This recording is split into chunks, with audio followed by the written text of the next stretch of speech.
नाबालिग से यौन उत्पीड़न के आरोप में फंसे आसाराम भले ही जेल में हो, लेकिन पीड़िता के पिता को बराबर खतरा बना हुआ है, बल्कि अपने वकील मनीष व्यास तक को सावधान रहने की हिदायत दी है।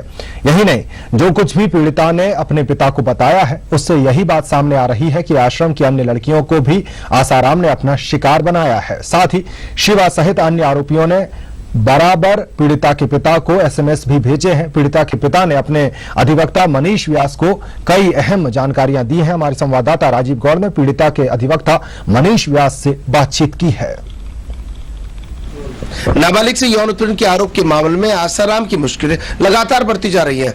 आसाराम ने जिस पीड़िता के साथ जो आरोप लगे हैं, उस पीड़िता के पिता ने कई सारे राज उजागर किए। पीड़िता के पिता जोधपुर में थे, उन्होंने अपने जो अधिवक्ता मनीष व्यास से कुछ बातें शेयर की, उसके अंदर सनसनीखेज बातें सामने आई है। क्या बताया पीड़िता के पिता ने आपको? सबसे पहले उन्होंने ये जाहिर किया था कि फ्रॉम लास्ट 11 ईयर वो उसके वर्शिपर है और ये हर पूर्णिमा को उससे मिलने जाते थे। उनके दर्शन करने के बाद ही जल और अन्न काम में लेते थे।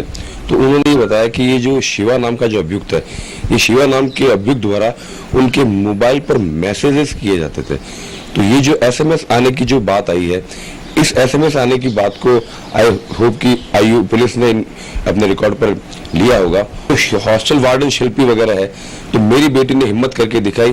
तो ये जो बहरूपिया है और भी कितनी लड़कियां जो है वो चुप बैठी है, जो अभी तक खुल के सामने नहीं आ पा रही है। इस तरह की इन एक्टिविटीज में जिस तरह से बच्चे को इन्वॉल्व किया था, तो उन्हें ये अंदेशा है कि शायद और भी कुछ बच्चों के साथ में इस तरह का कृत्य हुआ होगा। इस संभावना उन्होंने मेरे सामने जताई थी। मेरे वकील के साथ में इतना जबरदस्त इन लोगों ने प्रेशर बनाने की कोशिश की थी।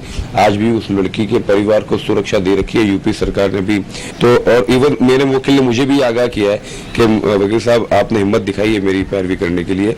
तो मैंने उसको कहा कि ये तो हमारा एक पार्ट ऑफ प्रोफेशन है कि ये जो व्यक्ति है, जब उसने मेरे सामने अपनी पूरी बात जाहिर की थी, तो ये बोलते बोलते रोने लग गया था।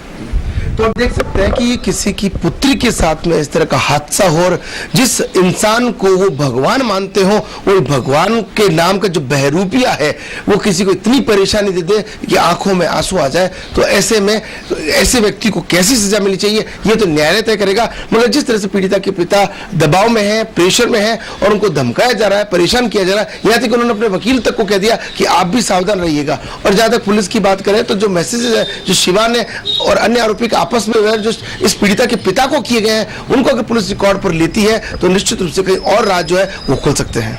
कैमरामैन शिव सिंह के साथ राजीव गौड़, ईटीवी न्यूज, जोधपुर।